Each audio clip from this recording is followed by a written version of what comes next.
دوست کی پڑھ کے دیکھو ہے اس کو بندوں سے پیار کتنا، مثال دے دے کے خیر و شر کی، مثال دے دے کے خیر و شر کی، وہ اپنی جانب بلا رہا ہے۔ السلام علیکم ورحمۃ اللہ وبرکاتہ۔ الحمدللہ رب العالمین والصلاة والسلام علی رسولہ الکریم وعلی آلہ واصحابہ اجمعین۔ فاعوذ باللہ من الشیطان الرجیم، بسم اللہ الرحمن الرحیم۔ فقال تعالی فی قرآن المجید ان الدین عند اللہ الاسلام۔ فقال تعالی فی قرآن المجید اطیعوا اللہ واطیعوا الرسول۔ فقال تعالی فی قرآن المجید اعوذ باللہ من الشیطان الرجیم، بسم اللہ الرحمن الرحیم۔ یا ایہا الذین آمنوا کتب علیکم الصیام کما کتب علی الذین من قبلکم لعلکم تتقون۔ قال رسول اللہ صلی اللہ علیہ وسلم ترکت فیکم امرین لن تضلوا ما تمسکتم بہما کتاب اللہ وسنتی۔ رب اشرح لی صدری ویسر لی امری واحلل عقدۃ من لسانی یفقہوا قولی۔ اما بعد، ہر قسم کی تعریف، کبریائی، بڑائی، بزرگی اس اللہ وحدہ لا شریک لہ کو زیبا ہے، کیونکہ وہی اللہ ہے جس نے آسمان کو بنایا، زمین کو بنایا، چرند کو بنایا، پرند کو بنایا۔ الغرض آپ کو، مجھ کو اور اس تمام کائنات کو وجود میں لانے والا رب العالمین اللہ اس تمام کائنات کا خالق ہے، اور اس اللہ کو چھوڑ کر تمام کی تمام اللہ کی مخلوق، اور وہی اللہ ہے جو ایک دن اس پوری دنیا کو نیست نابود کر دے گا، اور صرف اسی اللہ رب العالمین کی ذات باقی رہنے والی ہے۔ اور اللہ رب العالمین اس چیز پر بخوبی قدرت رکھتا ہے کہ ہمارے اس دنیا سے چلے جانے کے بعد، ہمارے مر جانے کے بعد سالوں سال گزر جائیں گے شاید، لیکن پھر سے اللہ رب العالمین ہم کو ہمارے قبروں سے اٹھائے گا اور ہم سے سوال کرے گا کہ ہم دنیا میں کیا کیے۔ اگر ہم نیک ہے، اللہ رب العالمین کی فرما برداری کرنے والے ہیں، اور بالخصوص توحید پرست ہے، یعنی اسی ایک اللہ کی عبادت کرنے والے اور اس کے ساتھ کسی کو شریک کرنے والے نہیں ہیں، یعنی شرک کرنے والے نہیں ہیں، تو انشاءاللہ ہم کو ہمارے نام اعمال سیدھے ہاتھ میں دیے جائیں گے اور جنت میں ہمارے لیے مقام رہے گا۔ اور اگر ہم گنہگار ہے، خطا کار ہے، اور وہ لوگ جو اللہ کے ساتھ شرک کرتے ہیں اور جو ہے کم از کم موت سے پہلے توبہ نہیں کرتے، تو ایسی صورت میں ان کے نام اعمال بائیں ہاتھ میں دیے جائیں گے اور ان کا ٹھکانہ جہنم ہوگا۔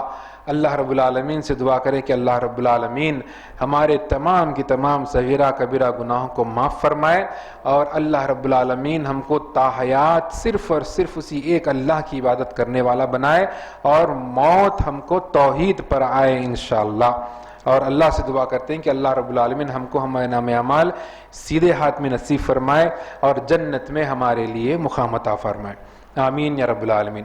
اور کیوں نہ ہو ایسے نبی پر ان گنت درود و سلام جو نبی صرف اور صرف آپ کے اور ہمارے کامیابی کے لیے، آپ کے اور ہمارے صحیح راستے پر آنے کے لیے، آپ کے اور ہمارے جنت میں جانے کے لیے محمد الرسول اللہ صلی اللہ علیہ وسلم کی پوری زندگی صرف ہوئی، تو اس لیے میں کہتا ہوں کیوں نہ ہو ایسے نبی پر ان گنت درود و سلام۔ سامعین، بھائی بزرگوں، دوستوں اور اہل علم حضرات، علماء کرام اور پردہ نشین ماں و بہنوں، الحمدللہ اللہ کا بڑا فضل، اس کا کرم ہے کہ اللہ رب العالمین نے ہم کو آج پھر سے گریس ایجوکیشنل سوسائٹی کے لیکچر ہال میں جمع ہونے کی توفیق عطا فرمائی، اور اللہ رب العالمین سے ہم دعا کرتے ہیں کہ اللہ رب العالمین ہمارے یہاں پر آنے بیٹھنے کو قبول فرمائے، اور اس کے ذریعے سے اللہ رب العالمین ہماری نجات فرمائے، آمین یا رب العالمین۔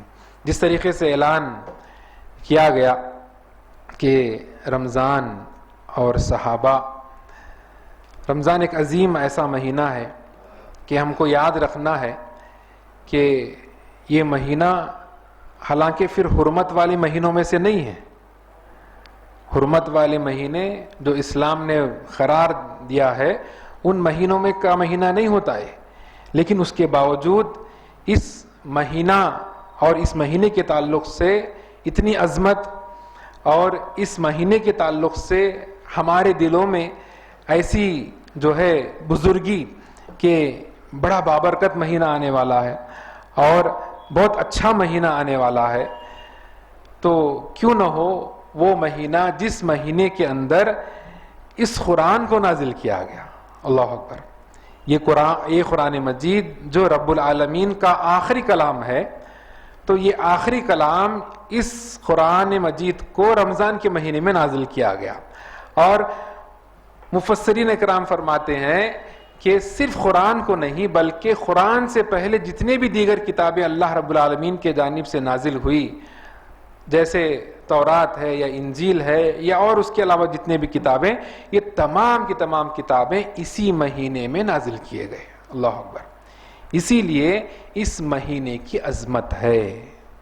اس مہینے کی عظمت اس وجہ سے ہے کہ یہ مہینہ قرآن کا مہینہ ہے، اور یہ مہینہ دیگر جو ہے کتابیں جو آسمانی کتابیں ہیں ان کتابوں کا نزول اس مہینے میں ہوا، اور اللہ رب العالمین اس مہینے کے اندر خاص ایک چیز فرماتے ہیں کہ ہم نے اس مہینے میں قرآن کو نازل کیا، اور بالخصوص فرمائے کہ جو ہے اس مہینے کے اندر لیلۃ القدر میں اس قرآن کو نازل فرمائے۔ تو بات یہ معلوم ہوئی کہ قرآن مجید کے نزول کی وجہ سے اس مہینے کی عظمت ہے۔ اور صحابہ کرام کے نزدیک حضرت عمر رضی اللہ تعالیٰ بھی فرماتے تھے کہ ایسا مبارک مہینہ تمہارے درمیان آ گیا ہے کہ جس کے ذریعے سے تم جو ہے اللہ کی رحمت پا سکتے ہو، اللہ کی رحمت پا سکتے ہو۔ یہ اللہ کی رحمت کو حاصل کرنے والا مہینہ، ایسا مبارک مہینہ تمہارے درمیان آیا ہے، کہ حضرت عمر رضی اللہ عنہ لوگوں سے کہتے تھے۔ اور اسی طریقے سے رسول اللہ صلی اللہ علیہ وسلم بھی اس مہینے کو بابرکت مہینہ اور مبارک مہینہ کہا۔ تو بابرکت مہینہ اور مبارک مہینہ ابھی شروع نہیں ہوا، تو اس مہینے کے تعلق سے صحابہ کرام دعا کرتے تھے کہ یا اللہ اس مہینے کو جو ہے نا ہمارے زندگی میں لا، اور یہ مہینہ ہم کو نصیب فرما۔ اللہ اکبر! 6 مہینے دعا کرتے تھے، مہینہ آنے سے پہلے دعا کرتے تھے کہ یا اللہ ہم کو یہ مہینہ نصیب فرما، یہ مہینہ ہم کو نصیب فرما، یہ مہینہ ہم کو نصیب فرما۔ لیکن ہمارے آج کے مسلمان اتنے غافل ہے کہ لوگوں کو پتہ بھی نہیں چلتا کہ آج سے تراویح شروع ہے۔ اللہ اکبر! اتنے مصروف ہیں ہم لوگ، اتنے مصروف ہیں ہم لوگ کہ جو ہے اس مہینے کا آغاز کب سے ہونے والا ہے، اور جو ہے تراویح آج سے شروع ہونا ہے، آج سے تراویح شروع ہے، اتنے غافل ہم رہتے ہیں۔ تو تعجب ہے کہ صحابہ کرام کا ایمان کیسا اور ان لوگوں کی فکر کیسی رمضان کے تعلق سے، اور ہم کدھر ہے۔ اللہ اکبر! اور پھر رمضان جب ہو جاتا تو دعا کرتے کہ یہ رمضان کا مہینہ جو ہو چکا ہے اللہ اس کو قبول فرمائے، یعنی جو ہم جو اعمال کیے ہیں، جو نیک اعمال کیے ہیں، جو روزہ رکھے ہیں، جو عبادتیں کیے ہیں، جو قرآن کی تلاوت کیے ہیں، جو رمضان کے مہینے میں رات میں قیام کیے ہیں، اور یہ جتنے بھی تمام چیزیں ہم کیے ہیں ہمارے گناہوں کو معاف کروانے کے لیے کیے ہیں، تو اللہ رب العالمین سے دعا کرتے کہ جو ہے اس کو تو قبول فرما لے اور اس کے ذریعے سے ہماری نجات فرما دے۔ یہ دعا کرتے تھے۔ لیکن آج ہم ایک دم غافل ہے۔ اور اس مہینے کا استقبال کیسے ہوتا تھا، اس مہینے کا ویلکم کیسے کرتے تھے؟ تو ویلکم اس طریقے سے کرتے تھے کہ کہا کہ رمضان کا مہینہ، رمضان کا چاند ہم جب دیکھ لیتے، اس کو ہم یاد رکھنا ہے، اس کو ہمارے ذہنوں میں رکھ لینا ہے، دماغوں میں اس کو بٹھا لینا ہے، اور اس بات کو سب تک پہنچانا ہے کہ صحابہ کرام کا استقبال رمضان ایسا ہوتا کہ جو ہے جب ہم چاند دیکھ لیتے رمضان کا تو ہمارے اندر کسی مسلمان کے تعلق سے، کسی مومن کے تعلق سے بغض، حسد، کینہ رکھنے کی ہم جرت نہ کرتے۔ یہ سب سے پہلی چیز ہم کو کرنا ہے. سب سے پہلی چیز جب رمضان کا استقبال ہم کو کرنا ہے، ابھی تقریباً 1 ہفتہ باقی ہے انشاءاللہ. اللہ سے دعا کرے کہ اللہ رب العالمین ہم تمام کو رمضان نصیب فرمائے، ہم تمام کو رمضان نصیب فرمائے. اور رمضان میں جس طریقے سے پابندی ہم کو کرنا ہے، اللہ رب العالمین وہ پابندی ہم تمام کو کرنے والا بنائے انشاءاللہ. تو پہلے سب سے پہلی چیز کیا کرنا ہے، ہمارے دلوں کو دوسرے مسلمان بھائی کے تعلق سے دل میں کینہ، حسد، بغض سے اپنے آپ کو پاک اور صاف کرنا ہے انشاءاللہ. ہم کیا کرتے ہیں، گھروں کو صاف کرتے ہیں، اچھی بات ہے، کرنا ہے. مسجدوں کو ہم صاف کرتے ہیں، کرنا ہے، اچھی بات ہے. لیکن اس دل کو ہم صاف نہیں کیے تو پھر ہمارے گھروں کو صاف کرنا اور مسجدوں کو صاف کرنا کوئی معنی نہیں رکھتا، کوئی معنی نہیں رکھتا. ہم نمازیں پڑھ لیں گے، تراویح دیر رات تک پڑھیں گے، پھر اس کے بعد جو ہے رمضان کے روزے بھی رکھ لیں گے، ایک نہیں 10 قرآن بھی ہم ختم کر لیں گے. لیکن پھر جو ہے ہمارے دل میں ہمارے سگے بھائی کے تعلق سے نفرت ہے، ہمارے سگے بھائی کے تعلق سے دل میں حسد ہے، ہمارے سگے بہن کے تعلق سے ہمارے دل میں بغض ہے، تو پھر ہمارا رمضان اچھا نہیں گزر رہا. ہم استقبال جو رمضان کا کرنے والے ہیں یہ اچھا نہیں کر رہے، یہ اچھا نہیں کر رہے، صحیح نہیں کر رہے. ہم یہ عقیدہ ہے، صحابہ کرام کا عقیدہ ہے کہ رمضان آنے سے پہلے اپنے دلوں کو ہم صاف کر لے. یہ عقیدہ ہے، عقیدے کا حصہ ہے. ہم کیا سمجھتے ہیں کہ بھئی رمضان آ رہا، اب جو ہے خوب عبادت کر لیں گے تو جو ہے اللہ ہماری عبادتوں کو قبول کر لے گا اور اللہ ہماری مغفرت کر دے گا. نہیں، سب سے پہلی چیز کیا کرنا ہے، دلوں کو صاف کرنا ہے. جی انشاءاللہ دلوں کو صاف کرنا ہے. اب اس حدیث کو یاد کرے جس کے اندر رسول اللہ صلی اللہ علیہ وسلم فرماتے ہیں اگر کسی کے دل میں دوسرے مسلمان کے تعلق سے اگر کینہ ہے، حسد ہے اور اسی حالت میں مر جاتا ہے تو جنت میں داخل نہیں ہوگا. اللہ اکبر. ایمان والوں کے تعلق سے کہا گیا ہے، یہ توحید پرستوں کے تعلق سے کہا گیا ہے. رائی کے دانے کے برابر ایمان لے کے گئے تو جنت ہے، تو پھر اسی دل کے اندر دوسرے مسلمان کے تعلق سے حسد بھی نہیں رکھنا ہے. اگر کوئی مسلمان جو ہے رات میں سوتا ہے، دل میں حسد رکھ کے سوتا ہے اور اسی حالت میں اس کی موت ہو جاتی ہے اس رات، تو پھر وہ جنت میں داخل نہیں ہو سکتا. حدیث. اللہ اکبر. ہم تمام جتنے بھی معاملات ہیں سب اللہ کے حوالے کر کے سو جائیں انشاءاللہ. ہم کسی کے تعلق سے دل میں حسد نہ رکھیں، کسی کے تعلق سے ہمارے دل میں بغض نہ رکھیں ہم، اور کیا کریں، اللہ کے حوالے کر دیں انشاءاللہ. اللہ سے بہتر طریقے سے کوئی بدلہ لے سکتا ہے کیا؟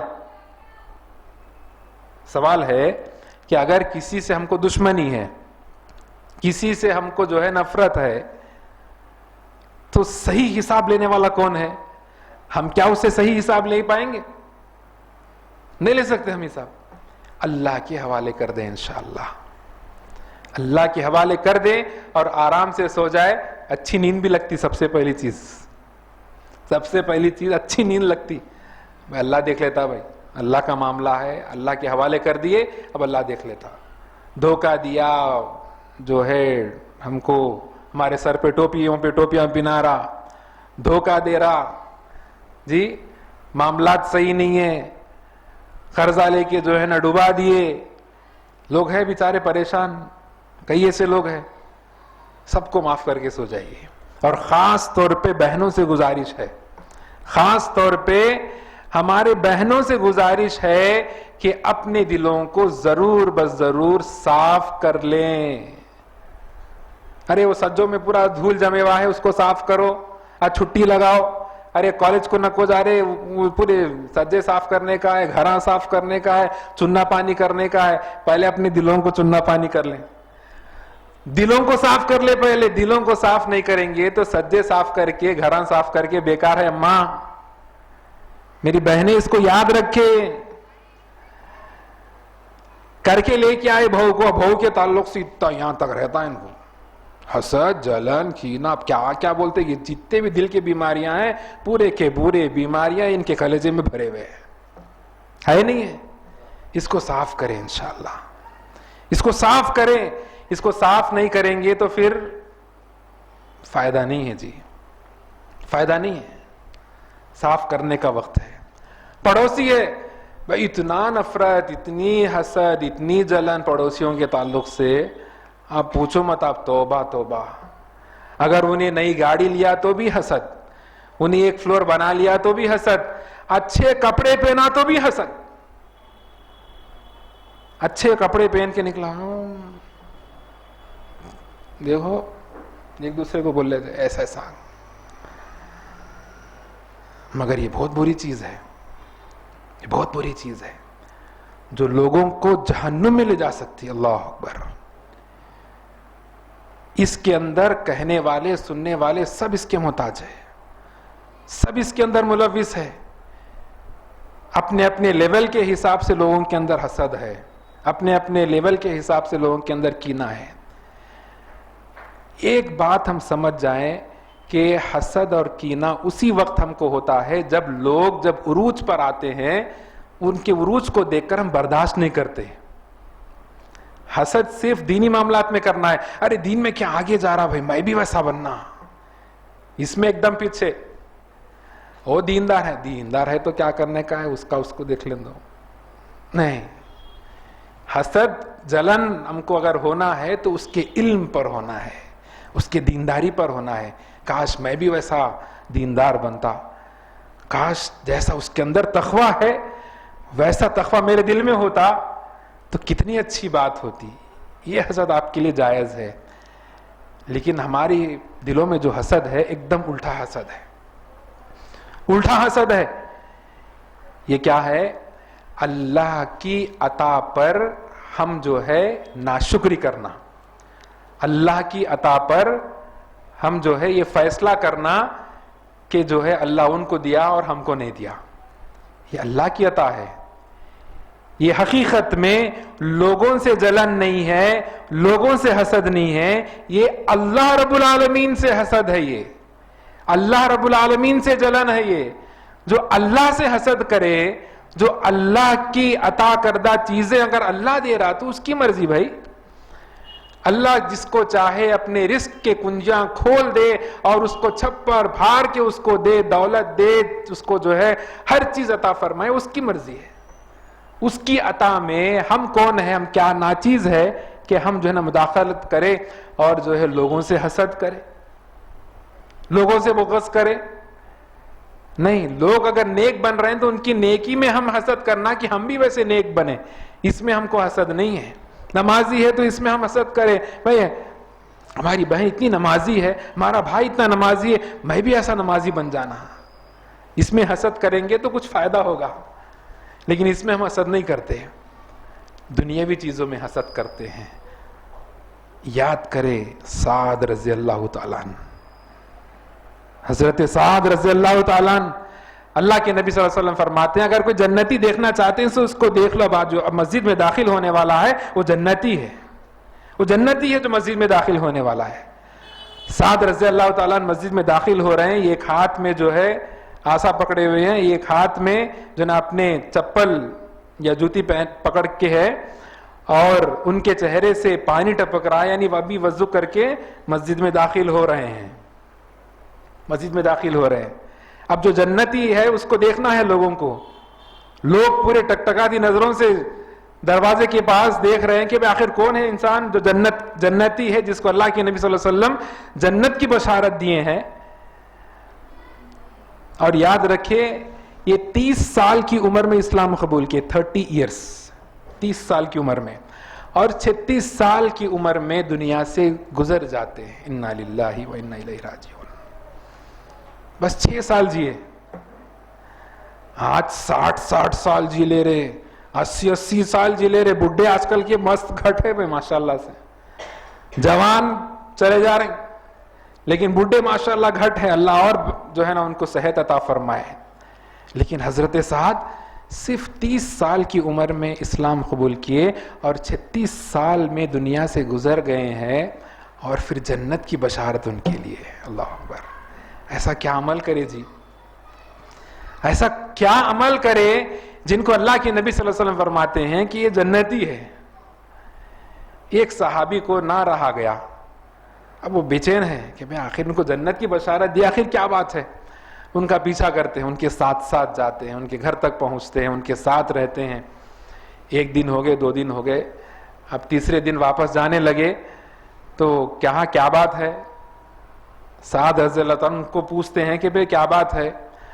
نہیں کچھ نہیں, بس نہیں کیا بات ہے بتائیے. تو کہا کہ اللہ کے نبی صلی اللہ علیہ وسلم آپ کو جنت کی بشارت دیے, میں یہ جاننا چاہتا تھا کہ آپ کو تو جنت کی بشارت دیے ہیں وہ کس وجہ سے دیے ہیں, کس وجہ سے آپ کو جنت کی بشارت دیے ہیں. کیا نمازیں آپ زیادہ پڑھتے تھے, اور کیا قرآن کی تلاوت زیادہ کرتے ہیں, یا تہجد, کیا بات ہے. لیکن میں نے جو غور کیا, میں جتنی نمازیں میں پڑھتا ہوں اتنی نمازیں آپ بھی پڑھتے ہیں, جتنی قرآن کی تلاوت میں کرتا ہوں اتنی ہی قرآن کی تلاوت آپ بھی کر رہے ہیں. اور پھر واپس جانے لگے تو سعد رضی اللہ تعالیٰ عنہ روک کر فرماتے ہیں, اس شخص کو رکاتے ہیں اور کہتے ہیں کہ میں اپنے دل میں کسی مسلمان اور مومن کے تعلق سے حسد, جلن, کینہ نہیں رکھتا. اللہ اکبر. وجہ کیا معلوم ہوئی جی؟ جنت کی جو بشارت دی گئی ہے یہ دل کو صاف رکھنے کی وجہ سے دی گئی ہے. جنت کی بشارت. بعض روایتوں میں آتا ہے صحابہ کرام بے شک عبادت گزار تھے لیکن ان کے دل بڑے پیارے تھے.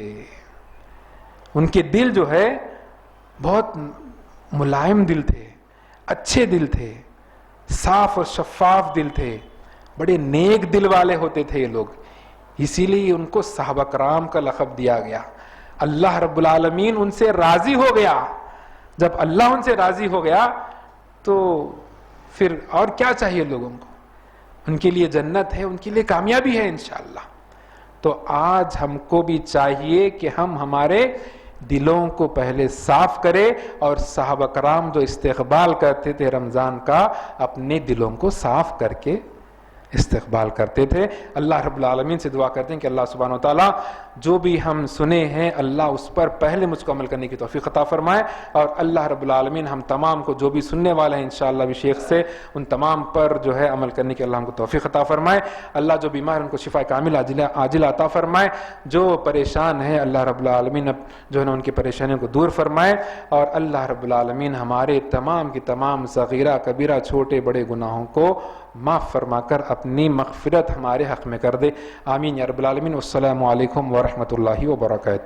ہر ایک شے میں جھلک وہ اپنی ربوبیت کی دکھا رہا ہے.